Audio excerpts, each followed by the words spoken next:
It's a Puck Time and Blue Line combo show today here on a Friday. Myself, Andrew McInnis, Carmine Bianco, and Lawrence Presman breaking down the games all together just like old times on a combination show here, talking Game 2, Oilers and Stars.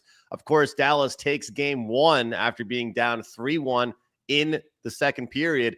We'll see what happens here in Game 2. Looking forward to breaking things down, side totals, props, team totals, you name it. We'll look at it all. Carmine, good morning to you. How are you, my friend?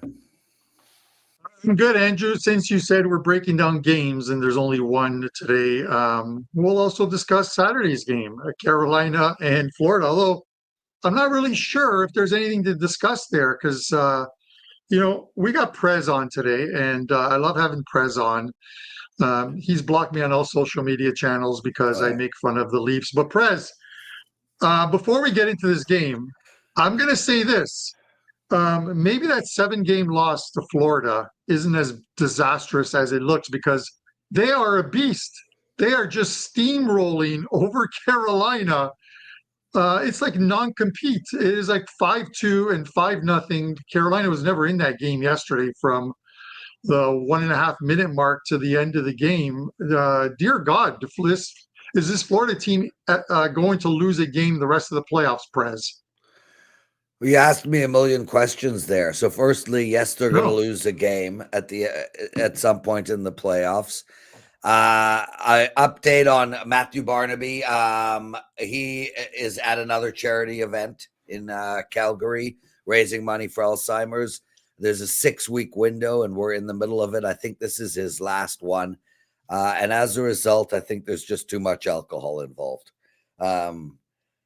That's my theory, and I'm sticking to it. As for the Leafs, thanks, Ethan. Appreciate it. Wait till you see the rest of my backdrop. As for the Leafs, listen, same old, Carm.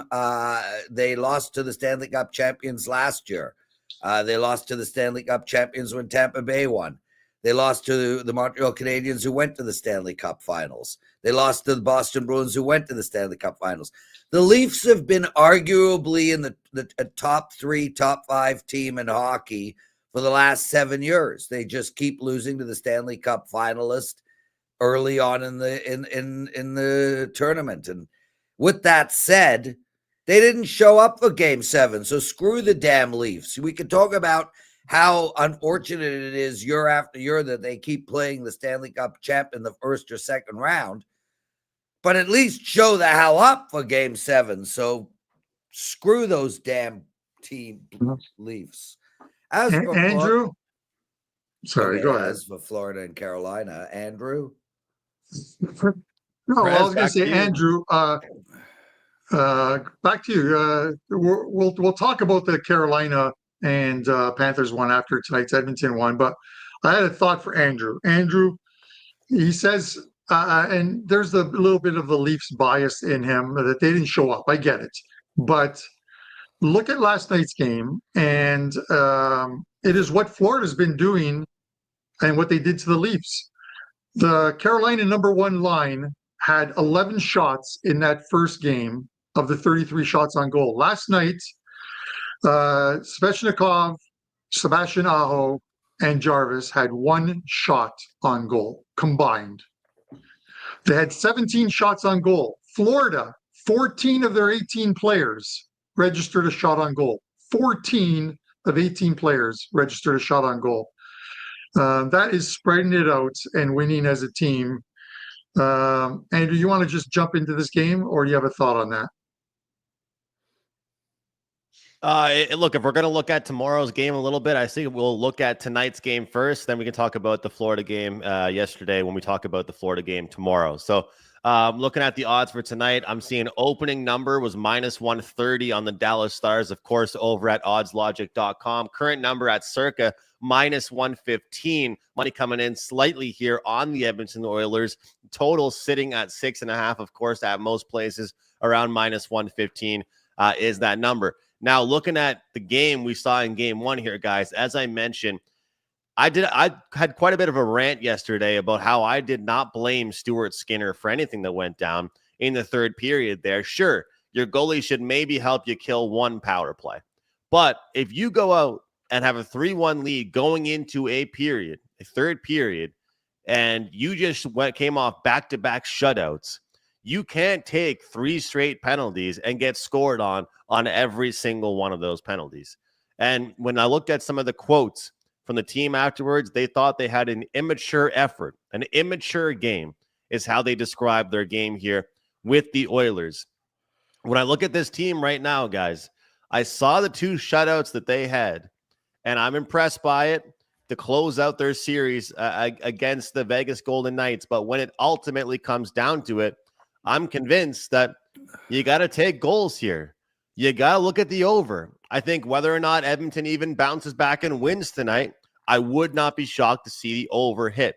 And one thing I've heard Prez talk about in numerous handicappers, where when a team wins a game that they might not have actually deserved to win or played their best hockey, the next time they actually play better.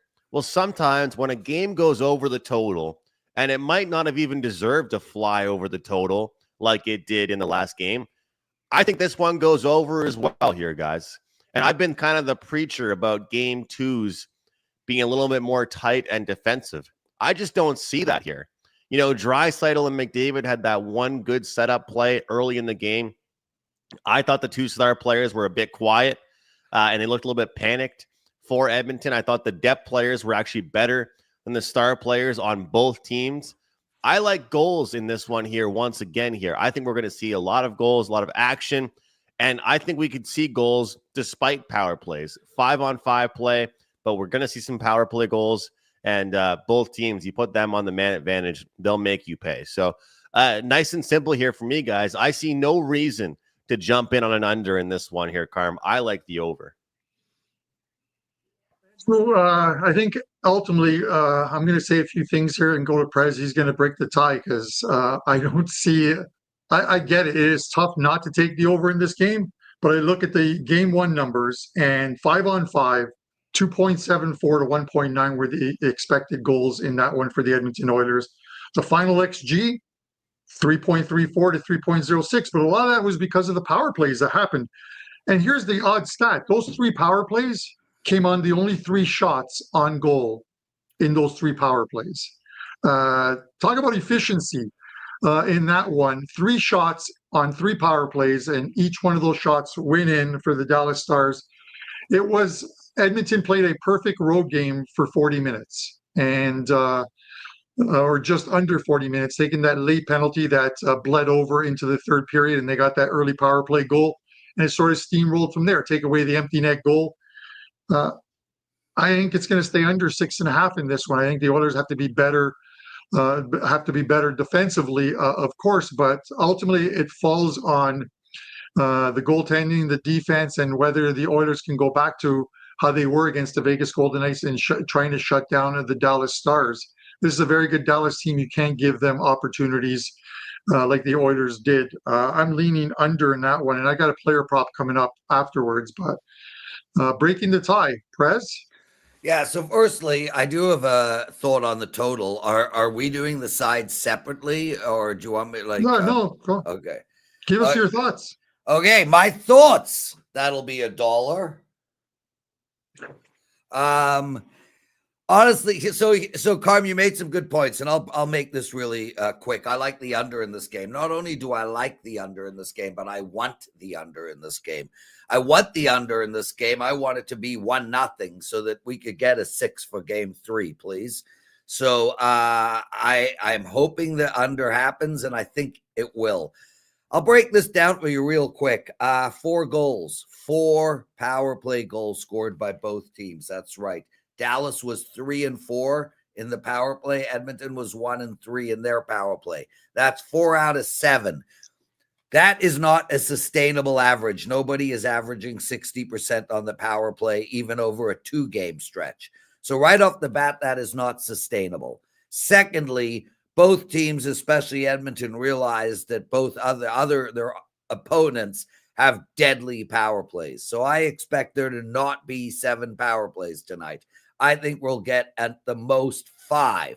I think we'll get 1 power play goal tonight. There were 2 empty netters, if I recall. That means there were 3 goals in 5-on-5 hockey. That's an under, not an over. As well, Edmonton scored early and then struggled to score again. Dallas figured out a way to bottle them up. Dallas couldn't score at all and had a 6-minute period where they were able to score 3 goals really quick and put that game to bed, plus a whole bunch of empty netters at the end there. I know there were 9 goals scored in Edmonton and Dallas last game. I had a 5% on the over in the Edmonton-Dallas game last game. But now we have a hookup there at 6.5, and I never play over 6.5. I like the under in this game, guys. And I'll tell you something. I like the Oilers in this game too. But I'm passing for my clients in this hockey game tonight. And the reason I'm passing is I like Edmonton in this game, but Dallas played horrible in a 6-3 win. I know that sounds weird, but you take that third period out, and Dallas had a terrible first and second. They had huge stretches of that game where they were horrible. Edmonton had huge stretches of that game where they were horrible too. So I lean on Edmonton. I don't love it. I prefer the under. It's probably the strongest bet I have in this game, but I don't love it either. I am passing in this game, but I am cheering for the Oilers and I am cheering for the under. We'll see if it takes kind of an under for them to win. Maybe they don't want to get into a track meet. Maybe it's best for them, like we saw their final 2 games and their closeout of their series in the previous series, to be successful for them. I know, Carm, you got a prop for us here. I'm going to just mention one thing that I've learned from Andy Lang that he used to get after me about with NFL season is don't let a player piss you off. You know, if I lose a player prop on one guy, I would always go back and be like, I'm never betting this guy again. Then he would go on a streak. So Zach Hyman over 2.5 shots on goal, plus 110, guys. 7 of his last 8 games, he's hit it. The only game he didn't hit it was last game. And this is a matchup-based pick against Dallas. Prez, the picks I gave out on Blue Line a couple of days ago, it'll be shame on me if I don't give out a handful of those, or if I don't bet a handful of those myself tonight, because I know what happens. I bet them all last game. I'll stay off tonight. And of course, these guys will all do what they're supposed to do tonight. So Zach Hyman over 2.5 shots on goal, plus 110 is one that I'm looking at here. And Tyler Seguin over 1.5 shots on goal is a pretty good bet as well here, Carmen. Jason Robertson didn't score last game, but he has 4 straight points against the Oilers here, and his price is pretty solid. So those are a few guys that I would look at. Who did you have in mind for the prop market?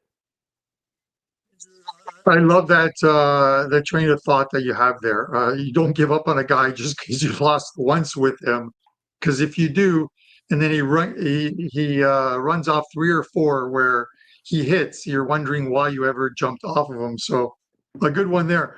As far as the prop goes, I'm looking at Mikko Rantanen, 9-5 right now in the playoffs on his shot prop. His shot prop's at 2.5 minus 130, but 6-2 at home for him. He just gets the line matchups is a big part of it as well too, and he's just flourishing in front of those Dallas Star fans and hitting his number. So So we're going to see some shots on goal tonight. Mikko's going to be a big part of it. To get some power plays, he'll be a part of that as well too.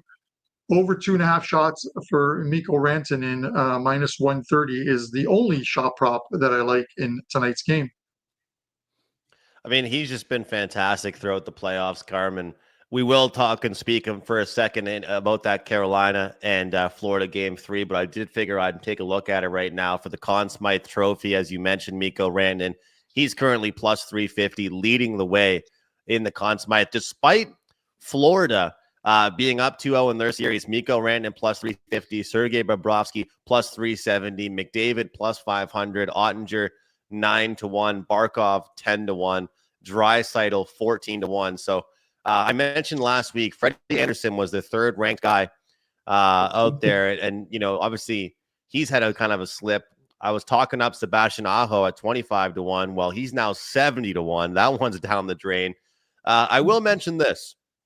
If anybody likes the Oilers tonight, you look at Draisaitl 14-1 and McDavid at 5-1. Both those numbers are better than the prices you might get on them to win the Stanley Cup. You know, and I think that if you like Draisaitl, especially at 14-1, he did score a goal in the last game. McDavid did win the Conn Smythe last year, despite them losing the actual matchup against Florida. I think this 14-1 is something I might pull the trigger on tonight. So make sure you guys take a look at the Conn Smythe odds here, Carm, because I feel like it's pretty good. Definitely. And before we get to that game, guys, we love the chat. You guys are always active in there. You show up each and every day of the show, whether it's this one or it's the blue line. Do us a favor, hit that like button. If you're watching on one of the other social media channels like the X or Instagram, do the same thing. Hit that heart button, drop a comment in the comment section, help that algorithm. It helps us. It is a great thing, and we appreciate hearing from you guys each and every day. I will throw up a contest, Andrew, but let me formulate it in my head first. I'm a little slow this morning. The tea is not kicking in, the caffeine. So we'll go to Prez for his thoughts on Saturday's Game 3 from the Sunshine State in Florida, Carolina. Can they somehow do what the Leafs did in a series in which they looked like they were toast? They went down and beat the Florida Panthers 2-0 to force another game. Can Carolina get it done? Carmine, firstly, let me just say that I played Carolina in Game 1 and I was wrong. I played Carolina in Game 2 and I was wrong. They are now 0-14. 0-14 in their last 14 round 3 games. That is correct. They have been swept 3 times in a row in the third round. How is that even possible? And now here they are. They lost 2 at home. They look like they're going to get swept again. It's absolutely unbelievable. I mean, they make the Leafs look good. I got no idea how to bet this game from a side perspective. I'm going to look at the under in this game. I just don't see any other way that Carolina could make this close other than to shut Florida down. And, who's going to win a 2-1 game? I don't know. The team that scores 2. Which one is that? I don't know. Likely Florida, but I don't want to pay minus 145. I like the under in this game, under 5.5. It'll likely be a client play. I feel like they're going to do everything they can to keep this under. They're going to do everything they can. I mean, Carolina, they've been trying to do everything they can, but the crazy thing is, guys, they have to go on the road now and do it. I mean, I've been saying on every platform that I've been given that Carolina is the home team. That's who they are. They play best at home. They protect home ice. They play well defensively. They're structured well at home. And then what did they do? What did they show us here? I mean, it's going to be very hard to see a different version of this Carolina team. Obviously, Game 3, whenever a team goes down, that's usually the game they kind of rise up for. We see it a lot when a team loses 4-1 in a series. We saw it with the Montreal but it's usually at home. Yeah, that's true. That is true. It's usually like, the team that, doesn't have home ice. That's true, Prez. Yeah, and you got to keep in mind, Andrew, most of the time, the team that has lost 2 in a row is a lower seed. So you have the better seed, the higher seed in Carolina, playing again. Look, I get it. I mean, everybody who plays Florida is playing a team who's $12 million over the salary cap. So I understand the frustration that Carolina has. And that's not me talking as a Leaf fan. I'm speaking on behalf of the Carolina and the Tampa Bay fans. The Leafs, they didn't show up in Game 7. They can go F themselves. But yeah, look, Carolina's playing a team that's 12 mil over the salary cap. I'm just throwing that out there for no reason whatsoever. It has 0 effect on anything. Well, Prez, get this. Just sour grapes. Get this. Why the Leafs didn't do that with Austin is beyond me. But they should have. If he was injured, they definitely should have. But you know what's crazy, guys? We always talk about this NHL playoff format we've had over the last handful of years. It's nothing new at this point. Would you guys believe me if I told you this matchup should be a first-round matchup? Isn't that crazy? These two teams in the old-fashioned format would have played in the first round. one of them would have been out of here. Fourth place. I can guess which one. Yeah, exactly. So this should not be a winner goes to the Stanley Cup Finals. This is supposed to be a winner goes to the second round. And let's be real here. The Metropolitan Division wasn't a very strong division this year. It wasn't. I mean, Washington, sure, hats off to them. They did their thing. Rangers, Jersey, garbage. They weren't very good. Brother, that's how it works. You're wearing a Toronto Blue Jay hat, okay? And I don't want to talk baseball, but they play in a division for the rest of their lives with the Yankees in Boston. Yeah. Okay? The Toronto Maple Leafs play in a division for the rest of their lives with Boston, Florida, Tampa Bay. And let me tell you guys, because I do the blue line and because I've had the pleasure of talking to Roenick and Corson and York and Barnaby and on, there will never be a rebuild in Florida. Ever. Yeah. Every single NHL hockey player wants to play there. They have Ekblad is up. Bennett is up. They'll both resign. There's no income tax. How do provinces in Canada compete with that? There's no state. How do other states compete with that? It's sunny all the time. They golf all the time. They sit on the beach. They all have pools. They live in gated communities where they hang out with each other.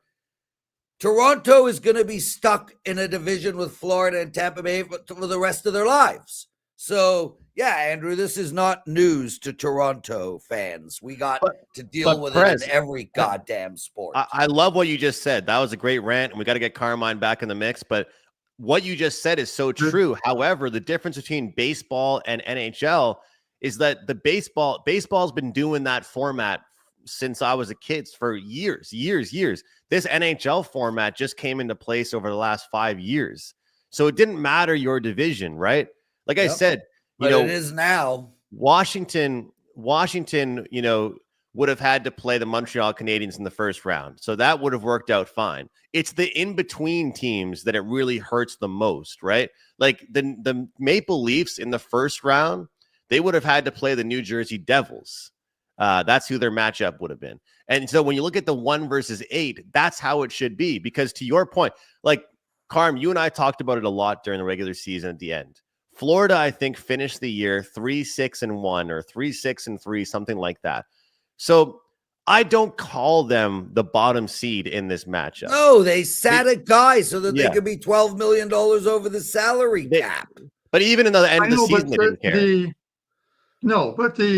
Listen, the LTIR, there's no rule against it. Every team can do it. It is like people not liking the tush push and trying to get rid of it. Until there's a rule that gets rid of it, it's part of the game. Accept it. LTIR is part of the game. The Leafs, and it's not the pound on the Leafs. The Leafs overspent on guys at the trade deadline, getting a guy like Lawton in. You look at what did Florida do? They got a rental player in Brad Marchand. And Seth Jones they picked up as well. Yeah. I agree. But they had nothing. And they could not have picked either of them up if Tkachuk was not sat. Yeah. Neither of those players would be on that team. And we're not going to beat a dead horse here, but for the guys who are watching, whether it's live now or later on, you're wondering about, what Prez said about, Florida being a tax-free state. The way the NHL works and the way the contracts work, you are taxed for the games that you play within your state. So Florida, there's 82 games, 41 of them they play at home, that income is untaxed. If they come to Canada and play 3 games in Toronto during the regular season, you're taxed by the tax rate of that province in Toronto. You go to Edmonton, you play in Edmonton, you're taxed by that tax rate. You get taxed for the salary in which you earn in the location in which you're being paid. So it's a complicated thing, but it's not as if all 82 games you are playing, your salary is all tax free because you play in Florida. Half of it Well, Yeah, that's plus the still games against Tampa Bay. substantial. Yeah, Dude, that is still absolutely. substantial. You got a guy like Bertuzzi or whatever who takes $1 million more to go play on a team that will never win. So he is prepared to give up winning for $1 million. Surely he's prepared to play on Florida and make an extra $1 million by The staying only there.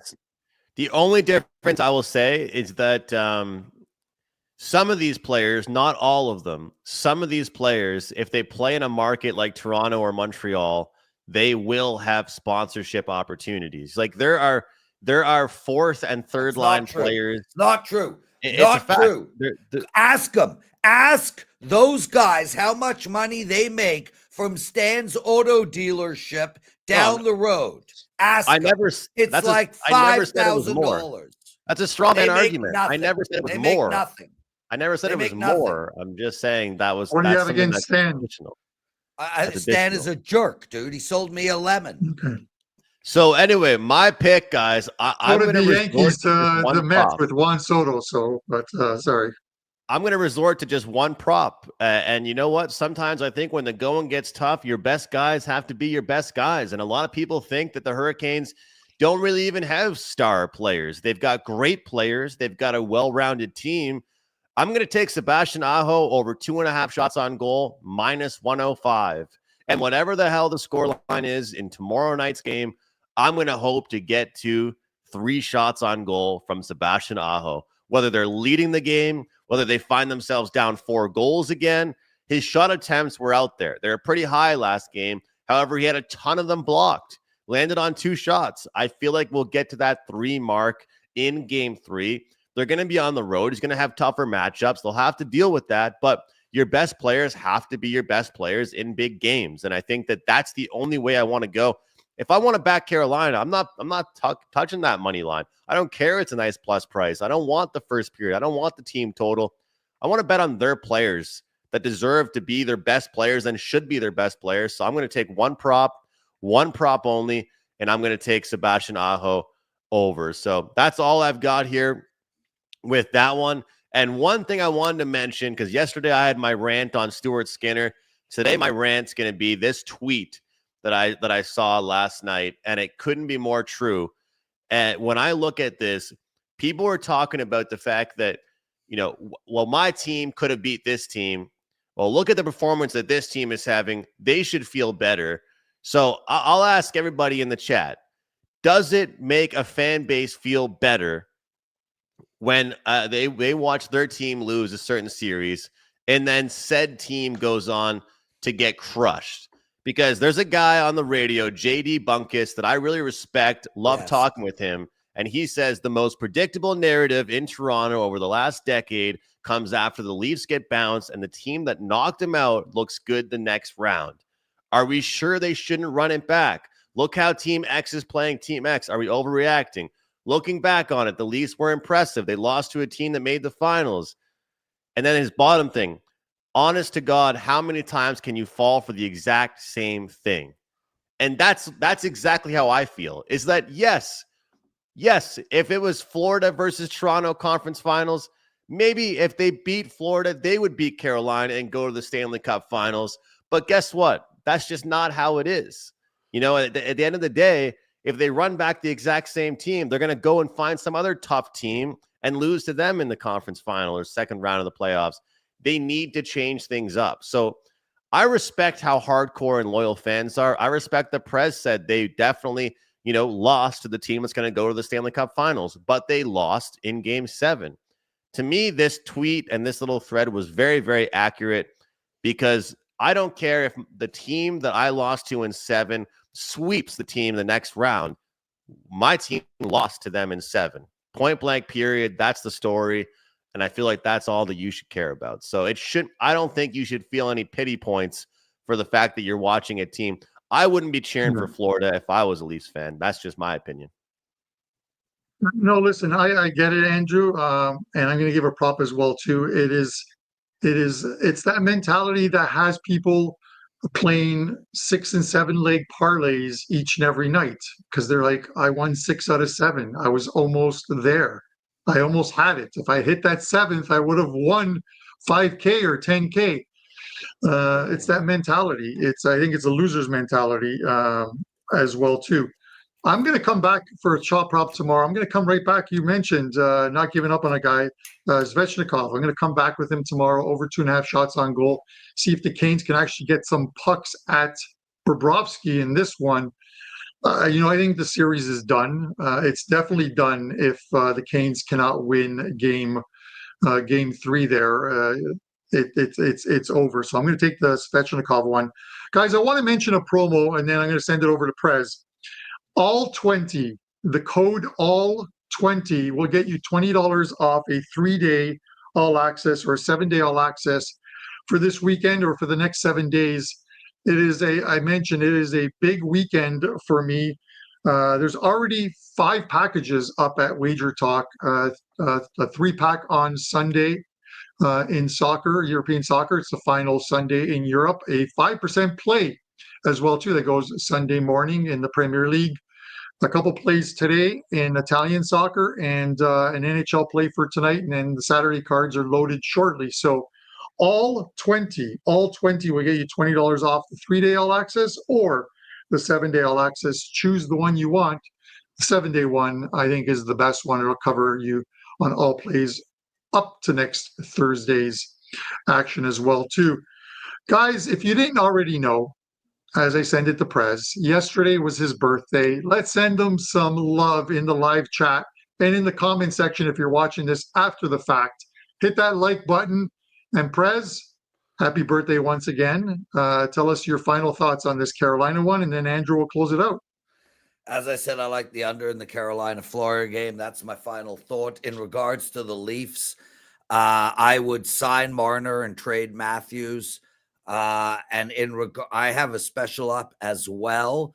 My special is next year's NHL season for $599. And anybody who's been playing this year's NHL season made thousands and thousands of dollars on my plays. I mean, thousands, tens of thousands. Like, there was not a 2-week window from the start of the NHL season to right now that I lost. I did not even have a losing 2 weeks, let alone a losing season. My playoffs have been unfreaking believable. My season has been unfreaking believable.